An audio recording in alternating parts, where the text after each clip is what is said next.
You're listening to Reverie, True Crime, your gateway to the darkest corners of human nature, where we expose the hidden truths of human depravity. These harrowing stories serve as a sobering reminder to keep our senses keen and our awareness sharp, for predators lurk in unexpected places, patiently waiting and observing. Join us as we unravel mysteries, explore motives, and seek justice for victims as we bring awareness to these cases. Listener discretion is advised. Hello and welcome to Reverie True Crime. I'm your host, Paige.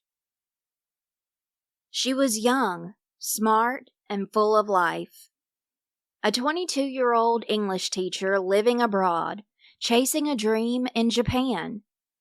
But in March 2007, Lindsay Ann Hawker vanished. What followed was every family's nightmare and a nation's obsession. This is the story of Lindsay, the horror she faced, the silence that followed, and her family's relentless search to find the truth during a 2-year manhunt that tested the limits of justice. Let's get into it. Lindsay Ann Hawker was born on December 30th, 1984, to her parents Bill and Julia Hawker in Warwickshire, England. Growing up, she attended the King Henry VIII School in Coventry until 2003. She was a very popular and friendly student. Later, she would graduate with a first-class degree in biology from the University of Leeds. At first, she thought about pursuing her master's degree, but she thought about it and decided to do something else first. In October 2006, she expanded her horizons and moved to Japan to teach English at the International Nova Language School in Tokyo in the city of Kyoto. It's the biggest English learning school in the world, with offices worldwide that provide English language teachers to schools in Japan. Many of the teachers are fresh out of universities and may not have teaching experience. Lindsay shared an apartment with 2 other foreign teachers, and they hit it off well, becoming really good friends quickly. On March 20th, 2007, Lindsay was unlocking her bicycle outside of a train station to go home when a 28-year-old man named Tatsuya Ishihashi came up to her out of nowhere. He told her that she was his English teacher, asking if she remembered him, according to a witness, and she was puzzled, knowing he wasn't a student of hers. It was awkward, to say the least, but it got even weirder. She thought she could shrug him off and make her way to her apartment, which was 10 minutes away.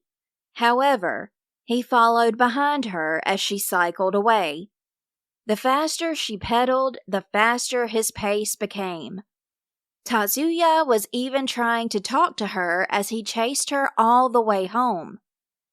He asked her to be his private English teacher, and she respectfully said she couldn't, due to her schedule being jam-packed already. After all of that running, Tatsuya was a little parched, or so he claimed, asking if he could go inside for a glass of water. Even though she felt extremely uneasy about it, she obliged.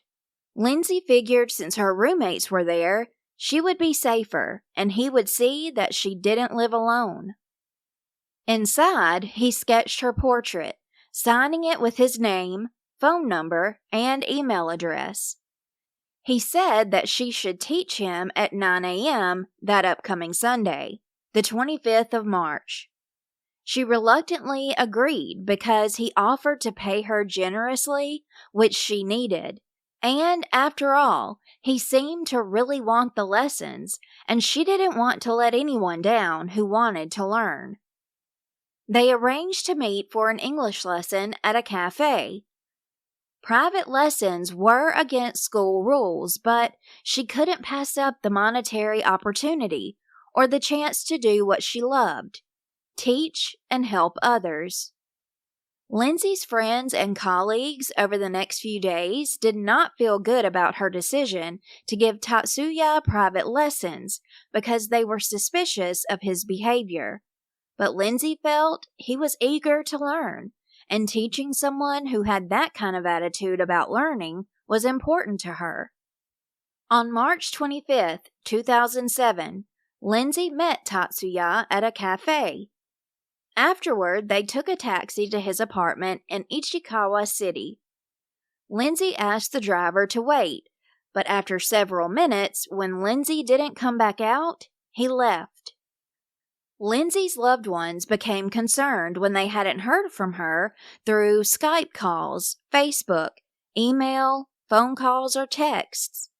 She kept in touch with her family, her boyfriend, Ryan Garside, and friends back home constantly. So when the communication stopped, they knew something was off. When Lindsay failed to show up for work the next day, her employer reported her missing. Her roommates had also reported her missing when they couldn't get in touch with her through texts and calls. The last message Lindsay sent to her boyfriend Ryan was on March 20th saying, quote, "Love you lots. Don't worry about the guy who chased me home. It's just crazy Japan. Miss you. XXX." On Sunday, March 25th, Ryan sent her a message, quote, "Get in touch, you fool. Why don't you ever email?" Her older sister Lisa had heard the news of an earthquake in Japan. Worried about her little sister, she sent a message on the 25th saying, quote, "She," referring to their mom, "is very, very worried that you might have been injured. Can you call or something?"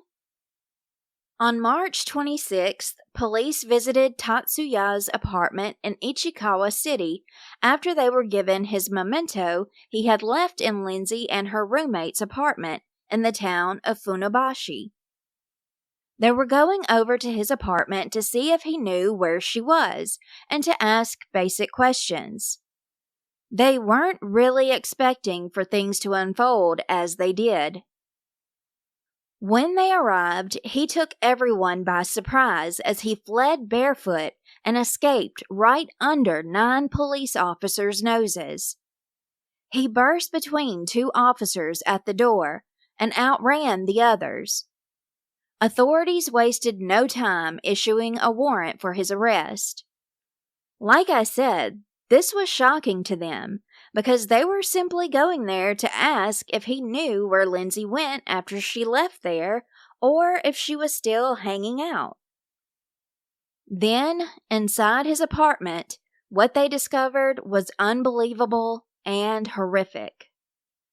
They found Lindsay's nude body in his bathtub.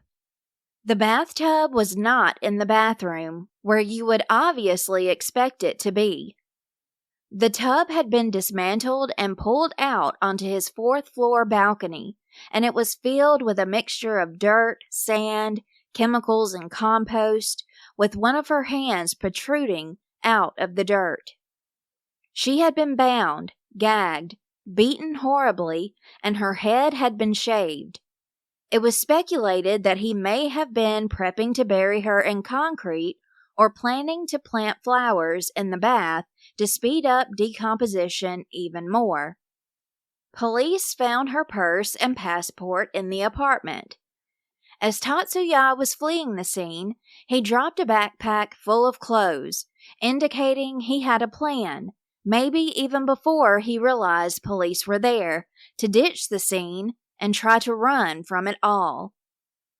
Police said they also found a shopping cart in Tatsuya's shed, believed to be what he used to get the dirt to his place from a nearby garden center, where he also likely purchased the synthetic resin rope that he bound her wrists and legs with.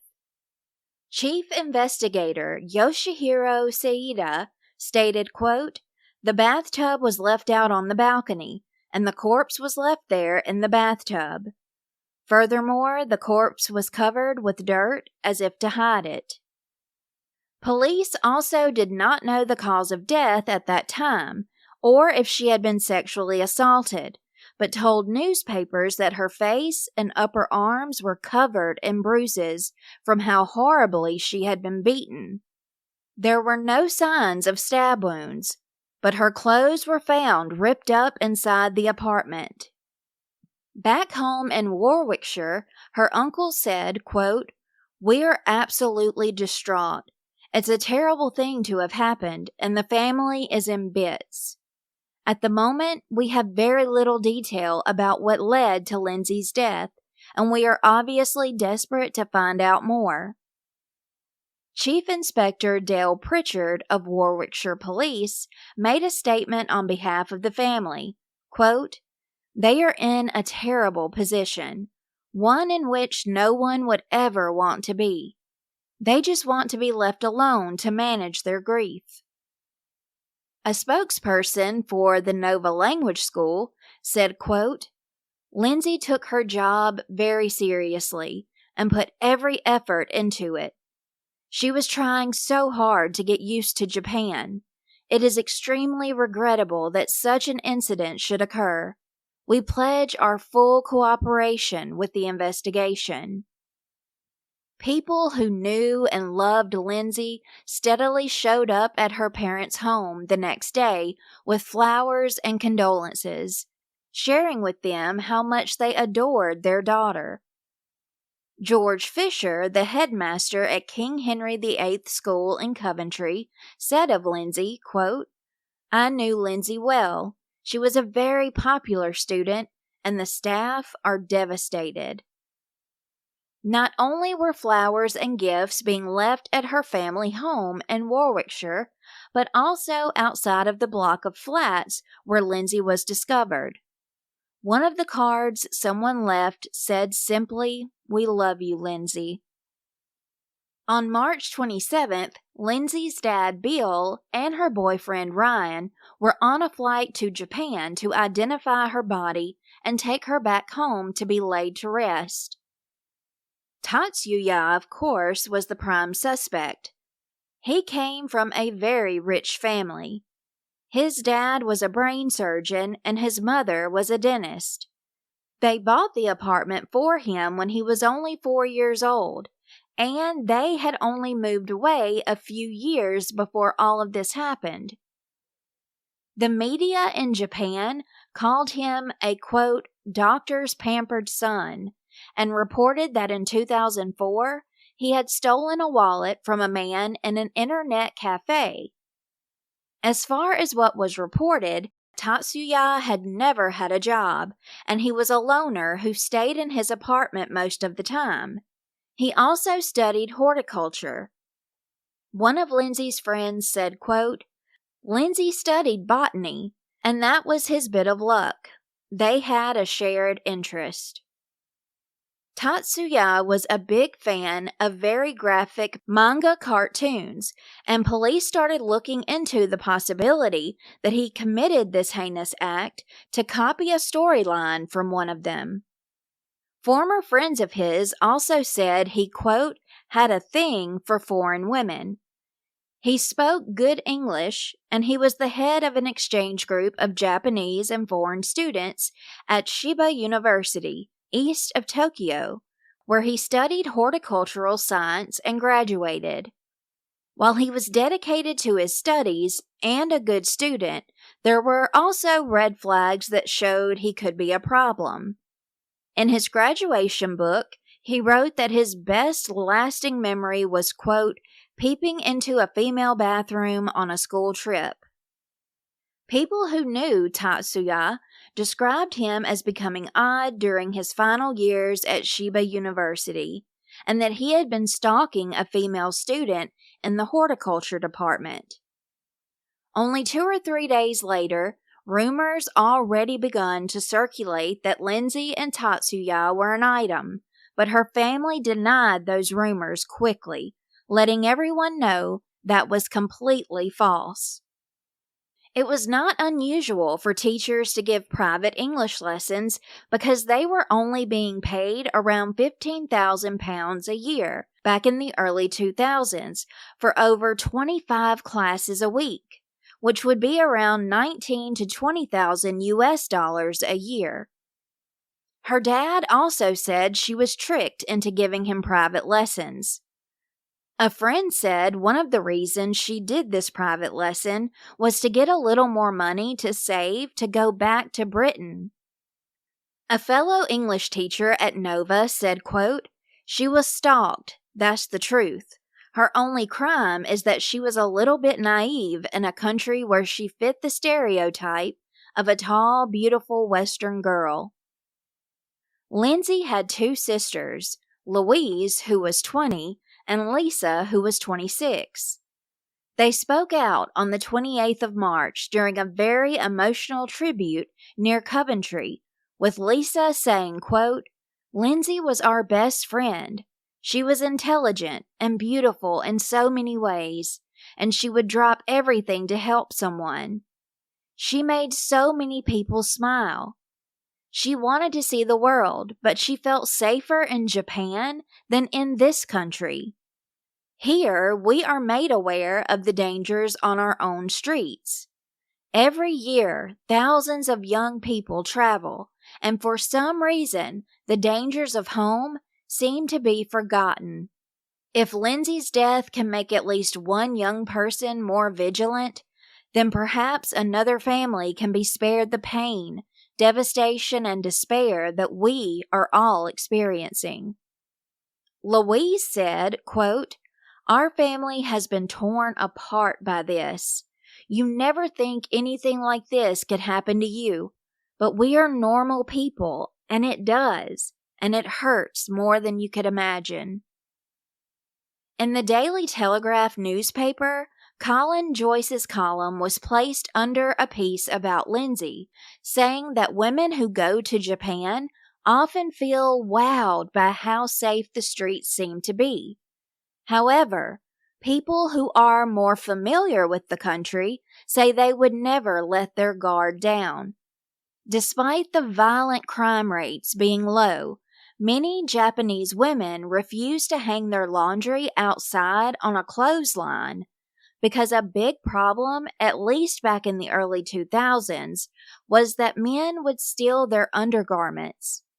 Colin continued to say that the trains were plagued by gropers who even worked in groups at times. During the busiest hours of transportation, Tokyo's train companies had, or maybe still have, women-only train rides. The main victims of these sexual assaults are Japanese schoolgirls. Western women who work in Japan as hostesses are also made aware that their work can make them vulnerable targets. The majority of women from Western countries who work in Japan are not there legally, according to this column. Therefore, they likely would not feel comfortable about going to the police. There are also a ton of cartoon books and things of that nature read openly on trains, which portray women in a way that most people would see as pornographic. Despite all of that, Colin wrote that many women from Britain actually do feel like they're safer walking to and from the train stations alone at night in Tokyo than they do in their own country. 21-year-old Ryan Garside, Lindsay's boyfriend, opened up while in Japan about how she was, quote, "the best thing in my life." They had been together for 4 years, and the two had been discussing saving money while she was in Japan and traveling the world together. He also said, quote, "I loved her so much. We planned to one day get married and start a family. He has ruined all of our dreams." Lindsay's dad, Bill, during a press conference, held a picture of his beloved daughter, talking about how she was so passionate about being a teacher and had always wanted to be one. Lindsay had even researched Japan and looked into the dangers to be aware of. Quote, My daughter did not come here to be murdered. We were so proud that Lindsay came to Japan to be a teacher. My wife and I and our younger daughters came to Japan after Christmas, and Lindsay showed us where she worked and lives. Before coming to Japan, we agreed it was a safe place. She was a lovely girl who would help anyone, and because of that, she is where she is now. I believe the suspect was a loner, some sort of misfit, who targeted my daughter.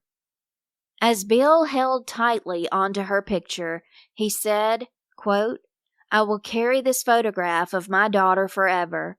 I will not rest until the man who killed her is caught." Everyone who spoke about her only had great things to say. Words like intelligent, caring, outrageous, and fun came up often. One of her closest friends, named Ash, said she was, quote, "hard not to love." He posted on a Facebook profile that he made in remembrance of her, quote, "My memories of Lindsay are of a big beaming smile, a cute yet strange accent, and a whole array of jokes, some of which left you chuckling for days, some of which sent giant tumbleweeds down the biology corridors." Charlotte Hanson, a friend who attended Leeds University with Lindsay, said, quote, "I considered her to be a friend for life. We studied biology together. She was an intelligent, stunning, friendly girl." As much as she loved Japan, Lindsay had confided in one of her friends that she worked with, 30-year-old Toby Wheeler, that she was wanting to leave Japan in the near future due to, quote, "creepy men."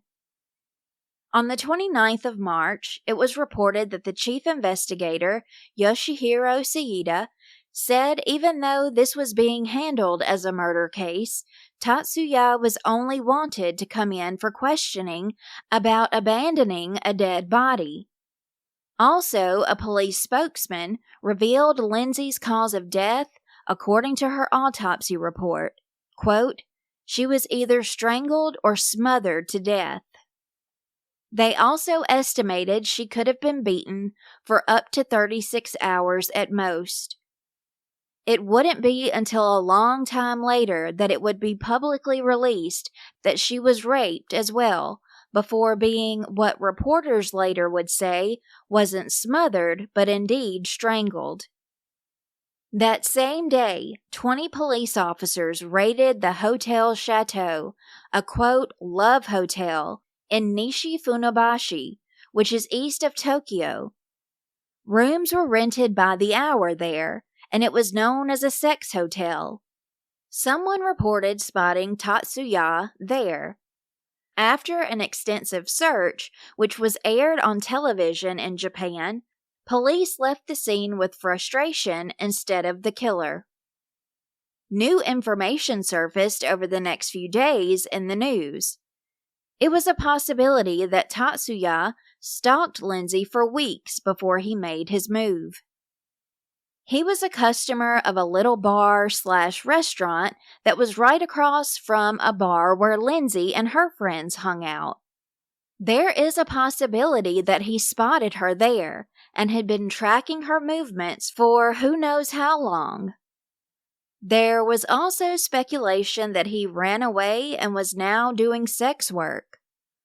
Police did clear up reports that claimed Tatsuya had pornographic magazines and videos everywhere. According to them, that simply was not the case. Yes, he was a fan of pornographic cartoons, but not in such an outrageous way as the media tried to twist it. There was a lot of sensationalism and lies throughout this case that were constantly having to be corrected, as if the real story itself wasn't ugly enough. Over 100 officers were part of the manhunt for Lindsay's killer. They were getting a lot of tips from people who claimed to see him, and they showed up at all the locations, but they always left empty-handed. Days went by and still no signs of Tatsuya, despite his face being plastered all over television and newspapers every single day. People assumed, unless he took his own life somewhere, that someone must have been helping him hide. Lindsay's dad, Bill, spoke out again in a statement read on his behalf by British Ambassador Graham Fry. Quote, "My daughter loved Japan. She loved meeting the Japanese people and thought of Japan as an honorable society built on trust and respect. My daughter's killer has now brought shame on your country. He must be caught. He cannot be allowed to hide away.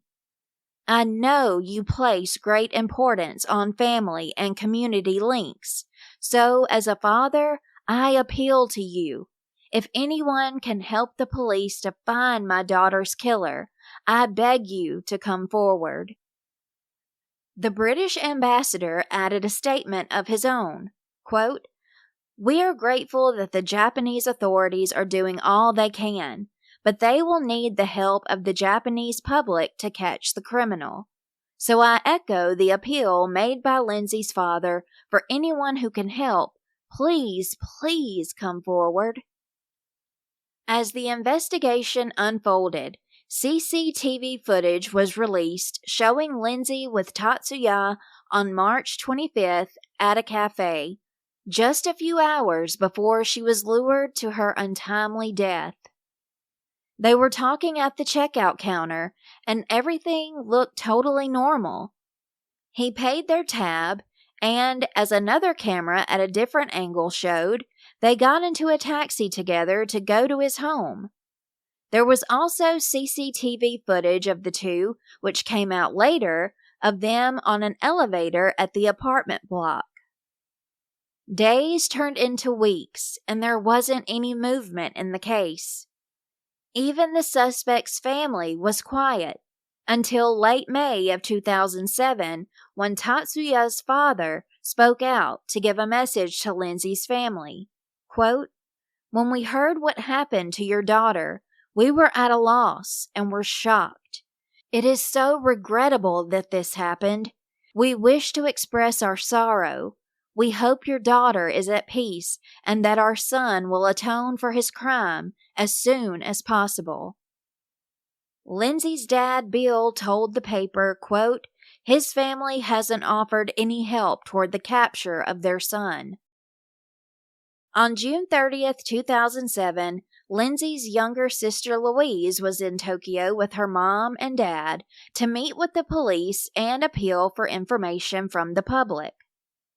Bill made it known before they went back to Japan that he was really concerned about how there was a huge lack of information when it came to the investigation. However, after contact and discussions between the Japanese and Warwickshire police, he shared that he was glad the case was still being handled as a very high priority. Bill thanked the Japanese police who gave him his word that they would find and capture his daughter's killer. They would not give up. Louise said that the fact that Tatsuya had a bag packed and was not expecting police to come by, that he wasn't aiming to run away from this at all. She said he had other plans. Quote, "He had no intention of leaving that apartment.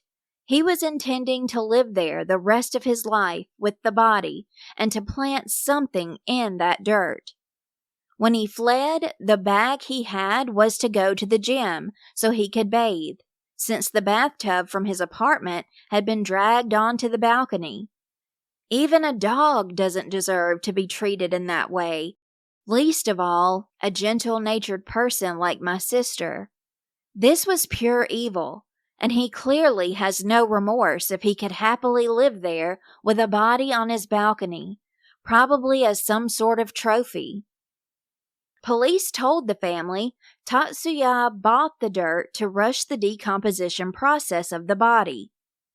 At this point, everyone involved in the case started to believe that he must have committed suicide because his face was too well known in all of Japan by that point due to the consistent coverage with his picture everywhere. Despite feeling that might be the case, Bill offered a reward of 1 million yen, which is today a little over 5,000 pounds and almost 7,000 US dollars, for any information leading to the arrest of his daughter's killer. They had a website, which is now defunct, for people to send in tips anonymously at lindsayannhawker.com, and a t-shirt campaign took off. The shirts had Tatsuya's picture on them with the quote, "I won't sleep until he is caught." Later, the reward would go as high as 10 million yen, which was around 110 US dollars and around 82,000 pounds at the time. During their appeal to the public, Bill said, quote, "He was a misfit and a loner, distanced from his family. He was from the exact opposite end of the scale as my daughter, who was loved and respected and who loved working in Japan. She came here to help people, not to be murdered." End quote. A few months later, in September, it had been almost a year since Lindsay's family was at the airport with her, saying their farewells, wishing her safe travels to Japan, with a positive outlook on her upcoming ventures. Bill stood in that same terminal nearly a year later with his sister and Julia's best friend, handing out pamphlets to travelers flying to Tokyo from Heathrow, while wearing a shirt with Tatsuya's picture on it that simply said "Murderer" above it, and the website below. The pamphlets had a picture of Lindsay's killer with this message in English and Japanese, quote, "Lindsay was a beautiful girl who did not deserve to die. She had her whole life ahead of her, and her family now urges you to help them get justice for Lindsay. When you arrive in Japan, please remember the suspect's face, and if you see him or anything suspicious, please report it to the police in Japan." Bill told the media, quote, "My daughter's murderer is still out there. Who knows, he could be planning his next victim. But as a family, we have pulled together. We want justice for Lindsay, which any father, any mother, and any sisters would want." He talked about how hard it was to think about how he waved goodbye to her about 12 months prior, and dealing with the realization that his beautiful baby was never coming back. He didn't want to criticize the Japanese police just yet. There was no denying that incoming information about the case was slowing down to a halt. However, the chief constable of Warwickshire Police had recently gone to Japan to devote a day to the case, and Bill was waiting for a briefing from him. One tiny little thing that could possibly be a gigantic piece of evidence would be the memory card that was missing from Lindsay's camera. The CCTV footage might have looked normal to most people, but to Bill, it didn't. He fears Tatsuya possibly drugged her drink at the cafe and added, quote, "I have the awful images of the pair of them getting out of the taxi, and she seems to follow him, not looking herself."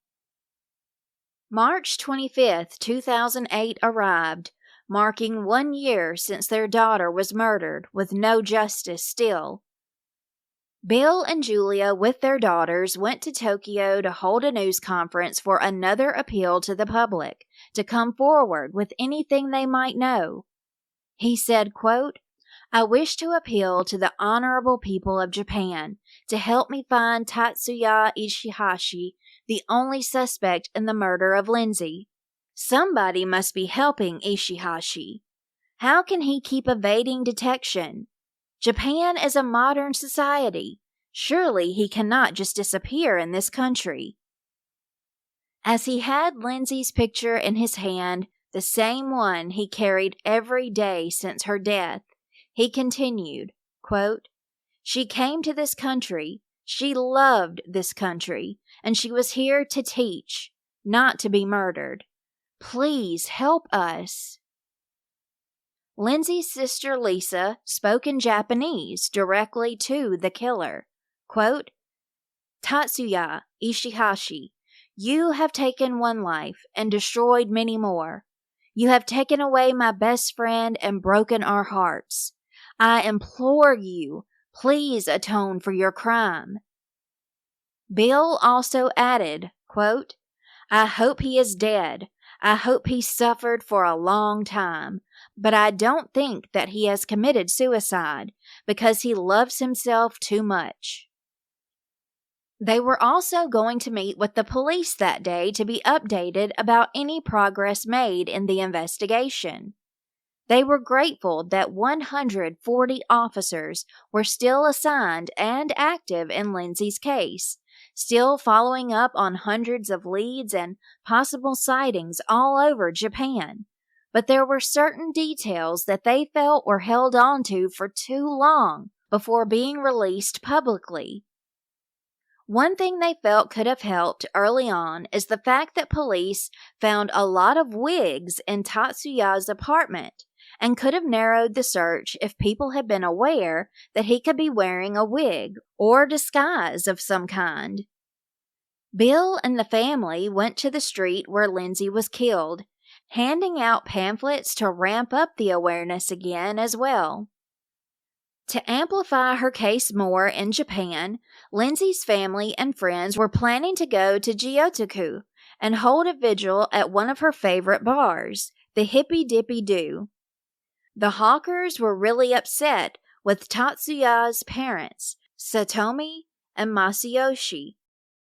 They'd both since left their medical practices and only spoke that one time to the family in the statement read earlier. Another year passed with no answers. On her death date in 2009, Lindsay's family was starting to get really fed up with the police for not catching the murderer at that point. Tatsuya would be 30 years old, and nobody knew where he was or if he was even alive. His wanted posters were still posted everywhere throughout Japan. How did no one seem to know anything at all? The family began to have more questions. They had been thinking of so many things over the last 2 years. Julia stated to reporters, quote, "There was one question that we all as a family asked ourselves on that day, and the same question keeps arising every single day of our lives. Why would somebody want to murder her? Why did 9 policemen go to the apartment on the night she was murdered? And why did they wait outside so long before trying to go in? Why and how did the 9 policemen then let one barefoot man escape from the apartment? More importantly, why now, 2 years on, haven't they caught him?" Bill told reporters, quote, "How many more times as a family do we have to return to Japan, and how many more pleas do we have to make before this evil man is caught?" Even though police told the Hawker family they were closing in on Tatsuya, they provided no information whatsoever to explain anything. But they had no idea that soon they'd find out everything. On November 6, 2009, information began to slowly come out about Tatsuya, and how he was evading police was finally known. He was in Osaka 2 weeks prior at a medical clinic to get 2 moles, which people could notice and possibly identify him by, on the left side of his face removed. But that was not all. He also had a lower lip reduction. The patient, believed to be Tatsuya, provided a fake name and address, paying for these procedures in cash. He never went back to get the stitches taken out. Police believe this was possibly only the latest surgery he could have had. A photo was made digitally to show what he likely looked like at that time, post-operations. His mother even pleaded on Japanese television broadcasts to turn himself in. Tips from the cosmetic surgery clinic and an Osaka construction company, where he had been living in a company dorm under the guise of a construction worker, steadily piling up money for the surgeries, led to his arrest on November 10, 2009, only 4 days after reports were made about his possible surgeries. He was trying to board a ferry to Okinawa when an emergency call was made. The digital photo that was created compared to what he actually looked like was luckily spot on, and he was recognized almost immediately. But just wait, it truly does get crazier regarding the lengths that he went to avoid arrest and accountability. The staff at the second clinic he went to called the police after taking a lot of pictures of him with the awful traces on his cheek, where he had tried to remove the moles himself, and it looked really strange to them. He reportedly told police, quote, "I am Ishihashi." Looking at his before and after pictures, it is clear how he was able to evade police for so long. He looked like a completely different person. He had also had cheek implants done and had stolen the identity of a deceased person, Kazuki Inoue. Tatsuya had also undergone surgeries to narrow and put a raise in the bridge of his nose and alter the shape of his eyes, and wore glasses. He was so unidentifiable that the police had to confirm it was in fact Tatsuya through analyzing his fingerprints. A spokeswoman for the police said, quote, "We are glad and relieved that the only suspect in this case has been found and is now in police custody." Lindsay's family was immediately contacted. Bill told the news, quote, "It has just been such a long, long journey. I can visit my daughter's grave tomorrow morning and tell her that her killer has finally been caught." He added that he would be making a trip back to Japan as soon as he possibly could because, quote, "I have always said that I want to look Ishihashi in the eyes myself." A few days later, when giving a phone interview, he was sobbing, saying, quote, "My nightmare is finally over." Telling another news outlet, quote, "The battle is over. We've worked tirelessly as a family. We've never given in. We wanted justice and we finally got justice." At first, Tatsuya was only charged with suspicion of abandoning a body, but it was certain he would face murder charges soon. His father, Masayoshi, addressed him in an interview saying, quote, "You committed a crime. You must be brought to justice. I want you to atone for what you did." At first, he remained silent and denied raping, beating, and murdering Lindsay, with one of his lawyers telling the district court in early June of 2010, quote, "It is true that Ishihashi's actions caused Lindsay's death, but he had no intention of killing her." They also said he would plead guilty to raping her, causing injury resulting in death, and unlawfully disposing of her body. A few months later, on October 10, 2010, it was reported that Tatsuya wrote a letter to the Hawker family, trying to convince them that he did not purposefully strangle her and would not plead guilty to murder, the sentence being the death penalty if found guilty. However, he wrote in the same letter that he was evil. Quote, "There is no one to blame but me. I will take responsibility. I will never forget about her and what I did to her and you. I will carry my cross until the moment of my death. I am very sorry. I not only destroyed her life, but I also changed your lives. What I did to her and you will never be forgiven. I was evil. I did not understand if it was real at the time. I imagined she would come back to life. I imagined she would come back like nothing happened. He said he accidentally crushed her windpipe while trying to stop her from crying so loudly. Pleading guilty to the other charges, he would only get a sentence of anywhere between 3 to 20 years. Bill and Julia rejected the 4-page letter that he wrote because to them, it was simply a game for him. He needed to write that letter to try to get leniency at his trial, which was coming up in 2011. You see, defendants in Japan will usually get a lesser sentence if the victim's family happens to forgive them or show them sympathy. The Hawkers were not about to let that happen.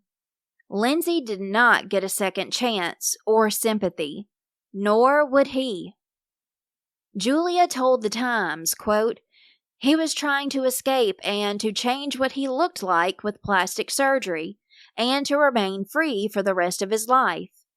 We just want justice for Lindsay, and we have faith in the Japanese justice system. There isn't any point in him or his defense team getting in touch with us." While waiting behind bars on his trial, Tatsuya wrote a book called Until I Was Arrested.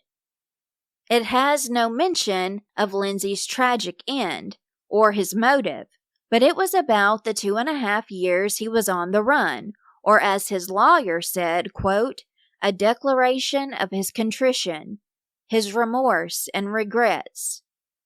There isn't an English version of the book that I have found, but here and there you'll find a few things translated or described about the book. Apparently, it was about how he spent that time on a secluded island in Okinawa, and the surgeries he had gotten to make him look like someone else completely. One part talks about how, during those 2.5 years, he, quote, apologized in his heart to Lindsay, but he had to do everything he could because he knew the authorities would not grant him mercy. He offered any money he made from the book to be given to her family, but of course they wanted absolutely nothing to do with it, and they said they had no intention of accepting any payment. Now, people who are incarcerated are not allowed to make money from their illegal doings, but Tatsuya did not believe his book broke any of those rules, and he was within his legal rights. However, he wrote in the book, quote, I took Lindsay's life. That fact does not change. I was so scared I ran away. He even told how he tried doing the surgeries on himself first, using scissors to cut his bottom lip, attempting to make it slimmer, and dug into his own cheek to rid his face of those 2 moles with a box cutter, and tried to give himself a nose job with a thread and needle, described in reports, quote, like a cook trussing a piece of meat. When he first escaped, he laid low in Tokyo until it started to get a little too hot in the kitchen, and he fled north to Amari Prefecture. While there, he tried to give himself a lip reduction, but the pain was so intense he couldn't complete the job the first time. The next time he tried, he went to a public restroom and finished it off the best he could. He would wear multiple surgical masks so no one could see those scars. The surgical masks weren't odd to anyone because it was springtime, and many people in Japan wear those masks due to pollen. Tatsuya claimed he then traveled by train and bus to go on a crusade around temples in the southwestern island of Shikoku, wishing Lindsay would, quote, come back to life. Now, why did he keep claiming he had this idea of Lindsay coming back from the dead?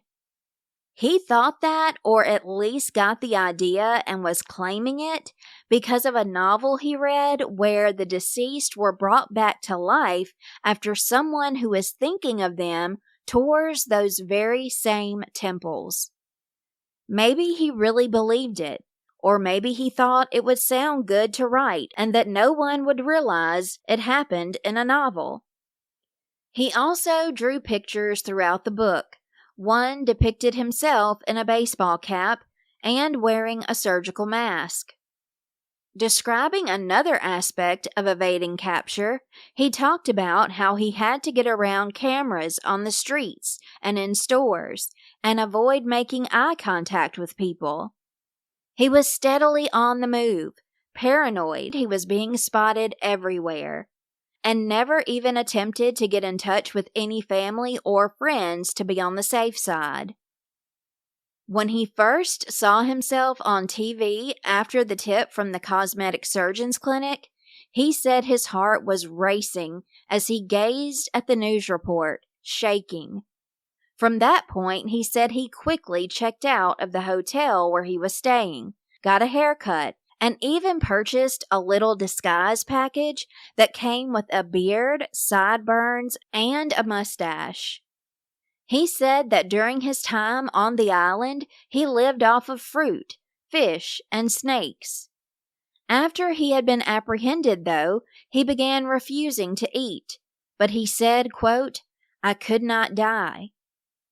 Tatsuya also complained all the time about how he was discriminated against and not treated the same as others, like being unable to have his own belongings, and how he was more restricted as to where he could and couldn't go in the detention center where he was being held. On July 3rd, 2011, Lindsay's family took off to Japan for Tatsuya's trial, where they were going to provide evidence, and they would get their chance to look him in the eyes and question him. They'd even get to voice their opinion about whatever sentence he received.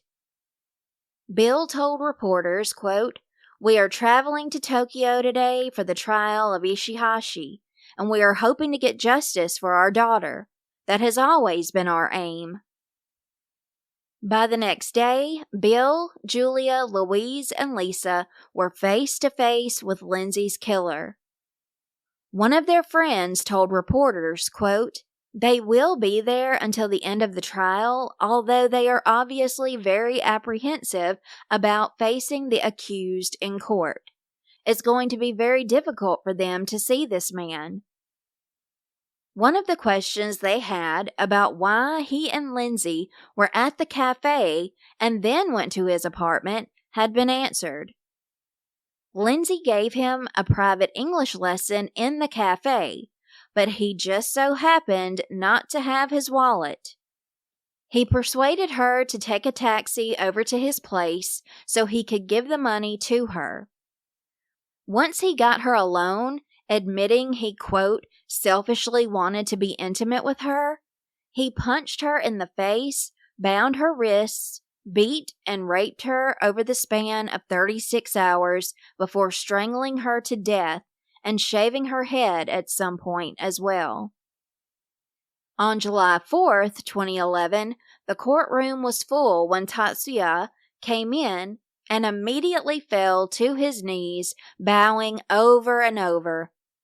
Later, he cried after denying that he murdered Lindsay, saying, quote, I did not intend to kill her, but I am responsible for her death. I am very sorry for what I did. All of his 6 lawyers were defending him pro bono, but it was to make it easier to persuade him during his hunger strike to just make it through this trial. The attorney sent several letters to his family, wanting to know if they would testify on behalf of their son. They did not respond and did not show up to testify. Tatsuya said of this, quote, "I was the one who raped Lindsay. I was the one who put her through a scary experience and took her life." He was asked to talk about what he thought when it came to the charges of rape resulting in death and murder, as well as abandoning a body. His reply was, quote, "What happened that day, only I and Miss Lindsay know, but because of my actions, she is no longer able to speak ever again.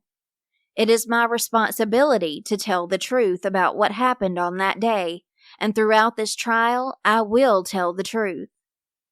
Reporters noticed that Bill and Julia seemed disgusted by every aspect of his demeanor, and Bill made sure to stare angrily at him, while Julia couldn't help but shake her head in disbelief the more he spoke. He seemed like he liked recalling what happened, as he described in great detail how after the assault he selfishly wanted to have sex with her, so he laid her down on a mattress, where Lindsay then allegedly asked, quote, "You're going to kill me, aren't you?" According to him, she begged and pleaded for him to just let her go, but he told her he couldn't do that. He began to explain to her that the injuries were way too extreme for him to be able to simply let her go. Lindsay tried to get away, but when she took off running and crying out, he caught her and choked her until he crushed her windpipe. Tatsuya also had some supporters. The creator of a support group collecting money for his trial was his former karate teacher, who said, quote, "He's not a monster. He's a young man who made a terrible mistake." The prosecution laid everything out while Lindsay's parents wept, hearing the details of their daughter's last moments. Julia could not help but break down when trying to tell the court how haunted she had been by Lindsay's death, and she was experiencing so much guilt about agreeing to let Lindsay take that trip to Japan.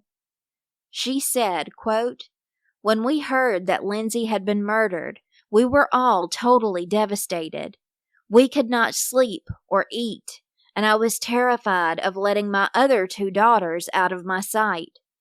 I blamed myself for letting her come here, and I could not take a bath for 2 years. We have a balcony, and I cannot go on it anymore. If I get into an elevator and someone strange steps in, I have to step out. My two daughters, Lisa and Louise, have lost their best friend, and I cannot find the words to describe fully how this has affected our family."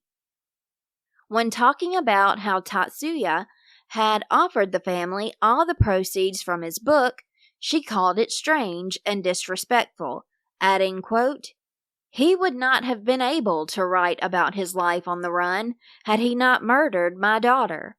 I think he was making fun of the Japanese police and authorities." Julia was asked what she would deem a reasonable punishment for her daughter's killer. Her response was, quote, "I do not think he should be shown any mercy. He did not show my daughter any mercy, and I think he should receive the maximum penalty." On July 21st, 2011, he was sentenced to life imprisonment.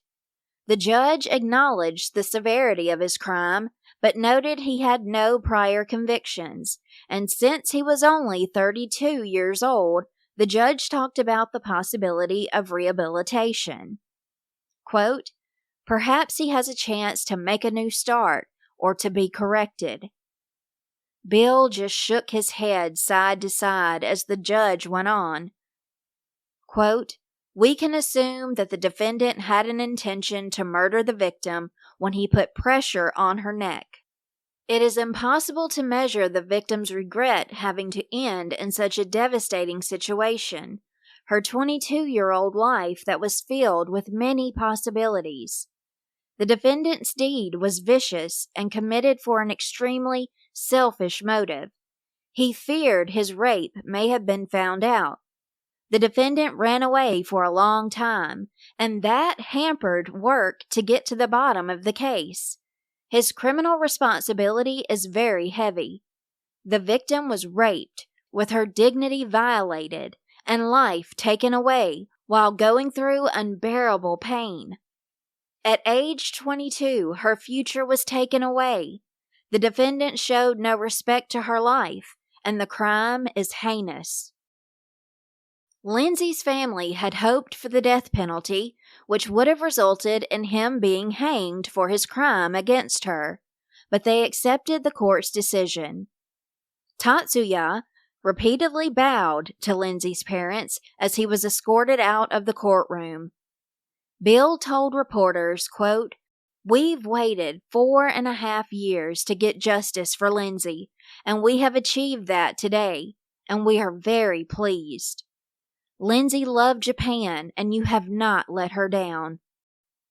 He also talked about how their close family had no clue how to approach them now, and they stopped going out anywhere because they felt others just didn't know what to say to them. It was so awkward for everyone. Bill added, quote, "I take drugs to counter depression. I feel constantly angry. They say time heals, but it doesn't." To make matters worse, in 2015, a movie based on their daughter's killer's book was released, called I Am Ishihashi, The Journal of a Killer. Lindsay's family released a statement, quote, "The family were not consulted and would never have given consent for this film to be made, and want to remind people that Ishihashi is a convicted rapist and murderer. The family considers this to be distasteful and an insult to Lindsay's memory." End quote. Tashiaki Nakazawa, the producer of the movie, said, quote, "We have not the least intention to insult the victim as well as her family. Thus, we did carefully produce the film not to dishonor them. The focus of the film is on the internal struggle of the criminal who committed such a horrible crime. It describes the process of how his fear and sense of guilt pushed him into a corner psychologically, and the result that he cannot get away with it in the end." In July of 2023, Japan Today reported on an ex-convict who gave insight into Tatsuya's life in prison. Normally, very little about life inside of Japan's prisons ever leaks out to the world outside. So when someone gets out and starts talking, people listen. A 44-year-old male recently paroled from Nagano prison after serving the last 14 months of a 2-year sentence there decided to speak out.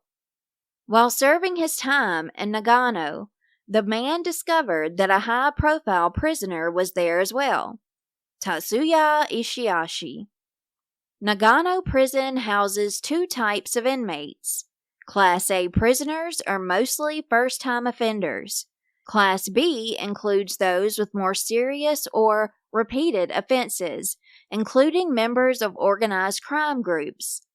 Ishihashi, who is 44 years old at the time, is a Class B prisoner.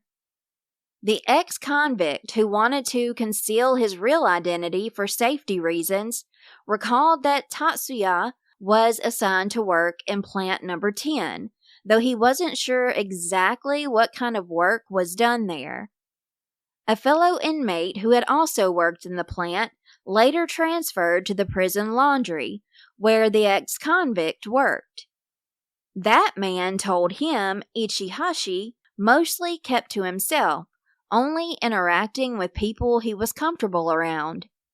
There were rumors about Ishihashi's athleticism, too. The prison usually holds an annual sports meet, but at the time, some were canceled due to COVID. Still, the ex-convict would hear stories about Tatsuya's incredible speed on the track. Quote, "He was so fast during the relay races that he outran everyone. The other prisoners even cheered for him.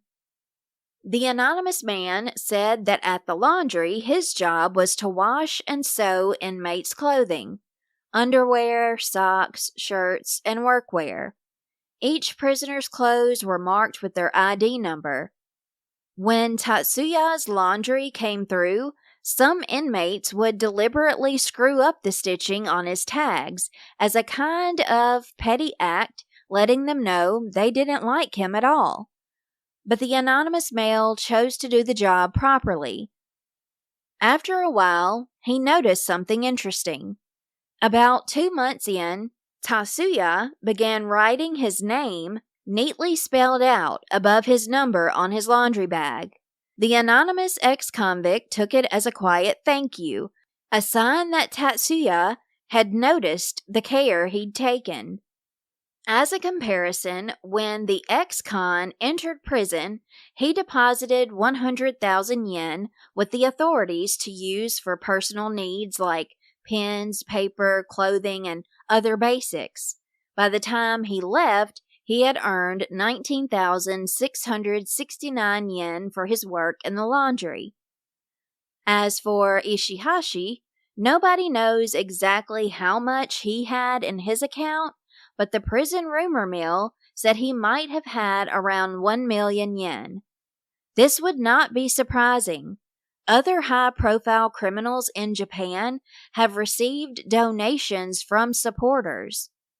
According to the Anon ex-con, Ishihashi also seems to have a group of dedicated fans. His parents reportedly visit him every month. The time they spent with him, limited to 30 minutes per visit, was deducted from his prison wages. But with his finances, Ishihashi didn't seem to mind. He was known to regularly buy fresh underwear and socks, and is said to rotate through 7 different sets of clothes, swapping out worn ones for new items every month or two. As for his chances of getting out early, under Japan's penal code, life-sentence prisoners can be considered for parole after 10 years. In reality, though, the wait is often much longer. In 2021, only 9 people across the entire country were paroled out of the 1,725 inmates serving life sentences. Less than 0.5%. On average, lifers spend about 32 years and 10 months behind bars. So, for Ishihashi, parole likely won't be on the table for another 2 decades or more. Lindsay's story is more than the headlines, more than the horror of what was done to her. She was a daughter, a sister, a friend, someone who wanted to teach, to explore, and to make a difference. Her family's love for her has never faded, and neither should our memory of her. May we carry her name with care, and may her story remind us to never overlook the humanity behind every tragedy. Thank you so much for tuning in to this episode, and until next time, friends, stay safe and take care. Thank you for listening to this episode. As we close out, let us not forget awareness is our greatest defense.